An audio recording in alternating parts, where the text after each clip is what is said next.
are back in YouTube car park. Today we've got an air-cooled VW Bay Window Kombi hitting the channel. However, this one's got a little bit more horsepower than you're normally used to in a bay window. This is a DJ deck powered by a Porsche 911 SC engine. My name's Stefan. This is Axel the Kombi. So we caught up with you at, it was Calder Park, Park, where I got a little bit muddy and I actually had socks matching this car. It matches our socks this morning, and there were Van socks, which we might not mention a little bit later. May or may not. Now, I've got a whole load of questions about this. How did you find this? When I found it originally, it was back in like 2012, 2013. It was at a VW car show all the way out in the Yarra Valley. Yeah. Normally in the field or the park, and then sometimes it gets rained and bogged out. That's the one, because I've been there. That's the one, yeah. Got caught into this thing, had big logos on it, had some crazy sound system running through it, and pretty much just drew me into it straight away. And again, this was dated back in about 2013, and I'm walking around, I've seen this thing, I fell in love with it, and got speaking with some of the owners at the time. We went through it, and basically the way it's set up and what's in there is what sort of drew me to why I like the car. This is now used as a regular DJ booth. That's your business. This is how you run this old VW. Pretty much, exactly that. The reason why I fell in love with it was because there was a massive sound system in the back. There was DJ decks kicking in there, and it was just sounding immaculate.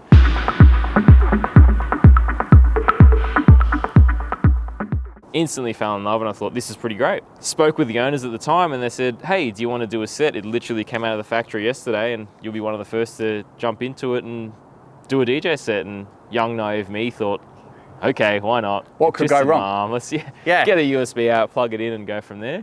What shocked me was the crowd that just formed. Is just passerbys that were just walking past, you know, doing the show. And once I started playing, this big crowd just started, you know, standing behind me and getting into it and really getting the car. Photos, phones were coming out. It was such a great vibe. It wasn't until after the gig, or after that little set that I did, was the owner said to me, hey, do you want to tour with us? You know, we drive this thing around, and do you want to sort of tour with us and do some gigs here and there? And I said, okay, why not? Let's do it. Had some fun. The crowd always came. It was a cool car. Kombi, DJ, what more could you want, right? At the time, the car did look a bit different, so it didn't have the roof rack on top, and it had different logos and stuff through it. Yeah, and we'll put a link in the description below for the bus, the business, things like that. Support local businesses. I think that's very important here in Melbourne, so make sure you check out the links below. We'll go through some of the details of the bus before we get to the rear, because I think the rear is where it's at. We've left a little bit out, but it's probably the most important part. There's a bit more to it. Beat to the rear. I think let's connect it there. It'll weigh a little bit on the side on the Porsche Performance wrap. It is the iconic VW 70s orange. 77 orange. Yeah, sitting underneath. Minimum to no rust in your standard spots. You're not gonna get away from that. But pretty straight body. In fact, I met the owner not too long ago of the car when it was in the orange. Awesome guy. Told me some funny stories of how he shouldn't have sold the car because it may have been for his wife. I don't know. Okay. Australian VW had some role in pulling this together in a local shop just nearby to them as well? Yeah, so they had a big role in the actual overall build of the car. There was a gentleman over there that actually owned the car. He owned the motor. That was all part of it. They did a lot of work to the suspension, the actual overall build. They had some ties in doing the engineering behind it too, and sort of getting it to where it was today. In fact, it was their stand at this VW car show that I then saw. Okay. Because it is important to stress, this is fully engineered. This isn't 100%. Yeah, we've not done this in a backyard. No. This is a fully engineered bus. Brakes are obviously not a standard VW brake, and they look like they're vented to start off with, which is a little bit different, and they are a decent size. You said they came from a Commodore? Yeah, when I caught up with the guys at VW Performance, it was good to actually see them, and they told me about the builds, and they started off with the brakes specifically. They had a donor car, hence the wheels. I was told that the brakes, they needed to I guess, be better than the original bus. Yeah, with the horsepower you're now with the pulling. horsepower Instead of a in it, yeah. 90 horsepower VW engine in the back, and now you sat at, well, yeah, 200-ish, let's say, Yeah. in the back. It's something a little like bit that. different. Something different. So they needed to up the brakes, and they've pulled it out of a, I think from memory, it was like a VE Commodore disc brakes, and they did all four. So Yeah. just something that kept it. And I guess coming out of a Commodore, because you've not done Porsche brakes at the rear, they're probably a lot cheaper as well to... I think so. The most expensive part of the wheel, I guess, of that setup might be the wheel itself. I don't know. Yeah, because then at least with pads and things like that, like you're never going to have a problem. Correct. Like that's a cheaper option rather than trying to go Porsche all the way around. Yeah. Got the SC gearbox in it, so you got a 5-speed. No, 4-speed. 4-speed? 4-speed. Yeah. Ah, so you're not... I'm not sure. Yeah, so you're definitely not running the gearbox that came with a motor, because they're normally a 5-speed. A 5? Okay. Yeah, so you're running a 4. So I'm wondering if you've got still the Volkswagen gearbox, but it might have just been strengthened to take the power. We will look at the front first. We will try and stay away from the rear, but I think people would have spotted that that is not a standard VW exhaust. So we'll just check out the door cards. I do like the material on those, but then the speakers on it as well, which I think alludes to what we're probably going to see in the back as well. They are really nice. Being a bit of a sound guy, they needed to have separate tweeters Yep. to cater for the highs, so then you can crank the volume a lot louder. When it cranks, it's loud. pretty good. Porsche seats as well inside. So here's the driver's side, which genuinely looks like a standard Kombi, except for the tacho down there that goes up to 7,000 revs. So we're hopping in the back of the Kombi. The floor is brilliant, but there is a set of Pioneer amps. The reflection in there, that's me. Good morning. See if we can zoom in a little bit more there. So you got 2 for your subs, the 4 subs that are in the back, 2 for your tweeters and 2 for mids, I guess. 6 tweeters, 6 or 8 mids, and then 4 subs. So we're at the rear, and I think people would have spotted not only the exhaust, but there's the Porsche badge there, giving it away. We're going to tease people with the engine in a second, or we're going to hit the DJ booth first, and then half? yeah, let's right, do cool. that. All right, so More speakers, more setup. so decks come out, so you're not completely deaf when you are playing. So it slides out nice and That's a good nice point, and because easy. your head would have been You right would, in there. I would, yeah, back in the you'd be stuck there. Kill switches to turn everything on, nice and easy. Just literally flick some buttons, and before you know it, everything sort of switches on. Big speakers in the back there. Phew.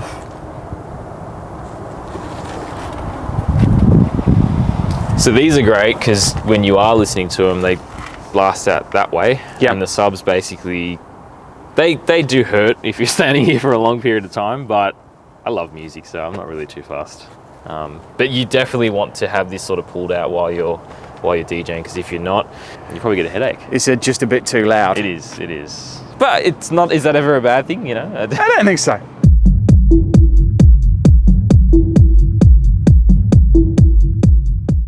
So that's the top half. I guess the other crazy important part, which is the bit where we've tried to keep secret but not so throughout the start of this video, which will make a lot of sense now, is the bottom half. So a flat 6 911 air-cooled engine from a 911 SC Yep. with carburetors on it.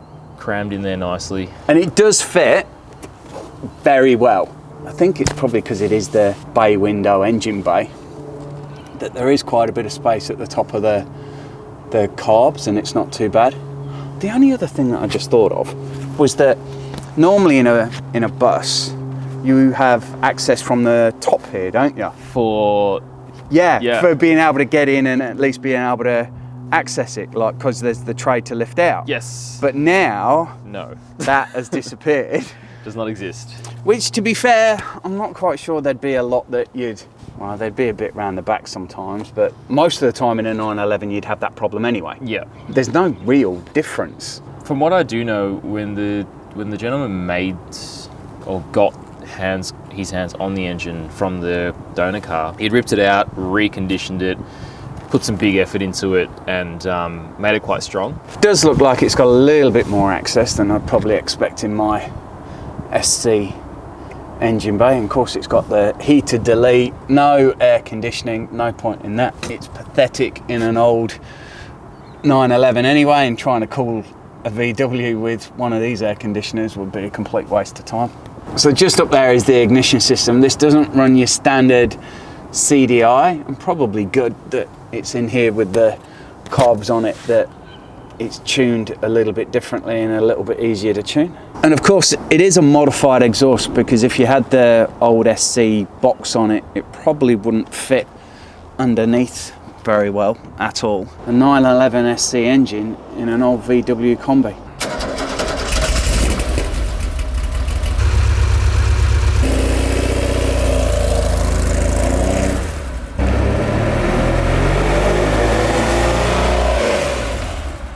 Several days later. Before, I'd just get a massive hesitation, huge hesitation, and then the engine kicks in. Whereas now I can just, it just revs. There's no there's no like it's just out. No, and it's then the just other out. thing was when I'm driving it, like let's say I'm first and I let go, I could do this. Right, and it would have stalled instantly. Yeah, instantly okay. stalled. Because it just was misfiring. So Pretty what we much. should say in the video is that we are back again with the 911 SC powered VW bus, because when we did the video last time, it was just not quite running right. Wasn't where we wanted it to be. Fixes, so the handbrake's now fixed, because we did have a little bit of a problem with that on the day, but it's also got power steering now. Now it has power steering, so you'll see that I can literally just one-hander. I thought they the whole say. VW experience It's was- gone. It's you had done. to have like... I know, this is no longer a VW. This is, yeah, gone. It sounds different. See, look at this. Look at this. Just, Oh, look. just there is no stress or like, ugh, my shoulders Yeah. don't hurt as bad. Like even getting here, I can guarantee you would have had a bit of a pinch over here. Yeah. Because of like, you know, this is the prominent hand, and yeah, terrible.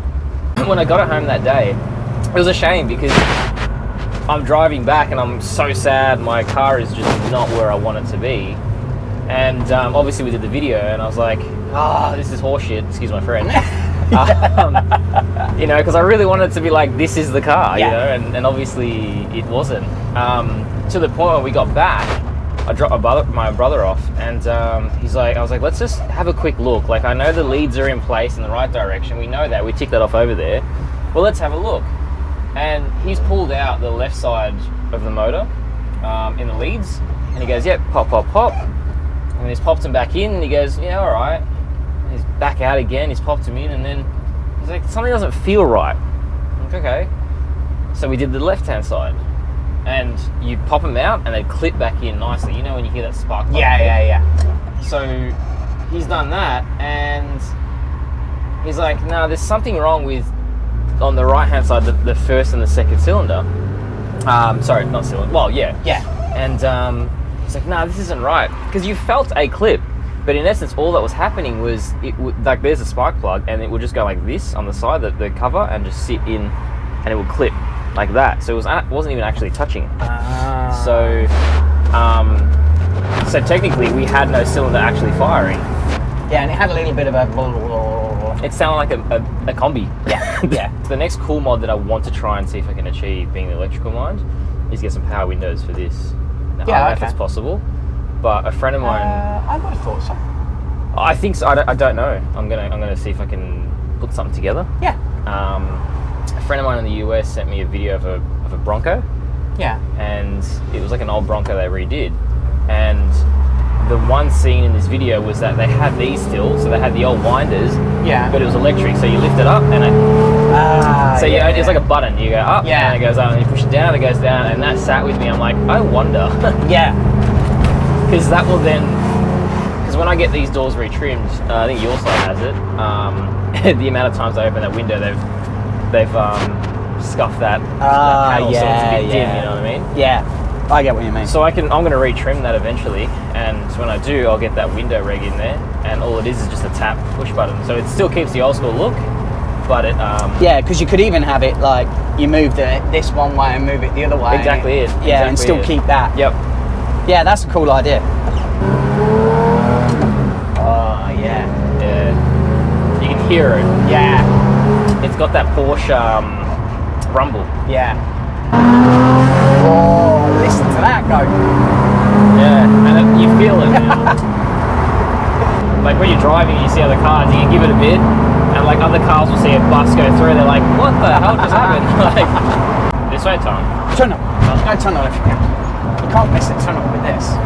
It's not as great, the tunnel, like it's not as No, it won't be quite as loud, will it?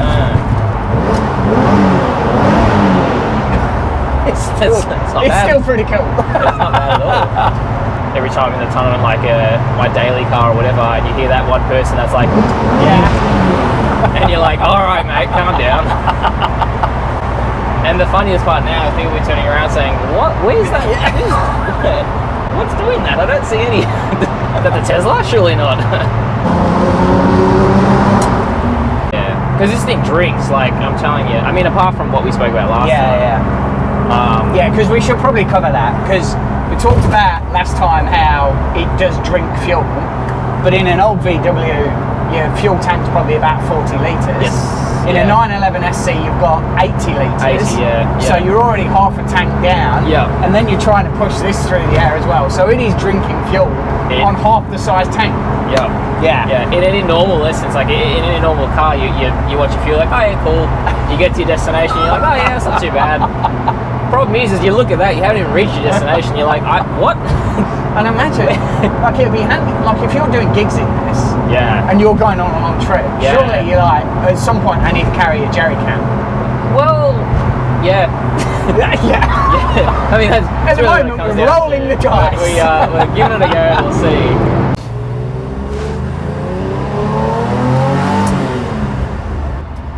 Forget your flat 4 Kombi stand. Nah, does not exist.